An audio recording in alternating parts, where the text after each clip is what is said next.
23 ব্যাচে দেখছো এখন কি অবস্থা। 23 ব্যাচে হচ্ছে তোমার 1 সপ্তাহের মধ্যে ওদের মানে মাথায় হাত পুরা, 1 সপ্তাহের মধ্যে সবগুলো এক্সাম হয়ে যাচ্ছে। তোমার ফেব্রুয়ারি 24 তারিখ বুয়েটের প্রিলি, তারপরে মার্চের 1 তারিখ থেকে মার্চের 10 তারিখের মধ্যে সব শেষ।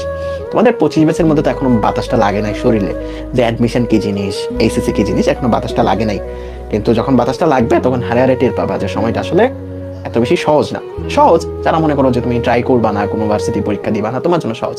বাট যার দেয়ালে পিঠ থেকে আছে, যার বাসায় মনে করো কোনো সাপোর্ট নাই, সে প্রাইভেটে পড়তে পারবে না, তার হচ্ছে পাবলিকে পড়া লাগবে, তাদের জন্য হচ্ছে জিনিসটা খুবই কঠিন একটা ফেজ। অ্যাডমিশন ফেজটা হচ্ছে খুবই কঠিন একটা ফেজ।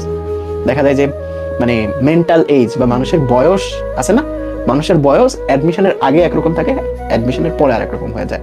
জাস্ট এই 6 মাস বা 3 মাস তোমাকে ম্যাচুরিটি তোমার এখান থেকে এখানে নিয়ে যাবে।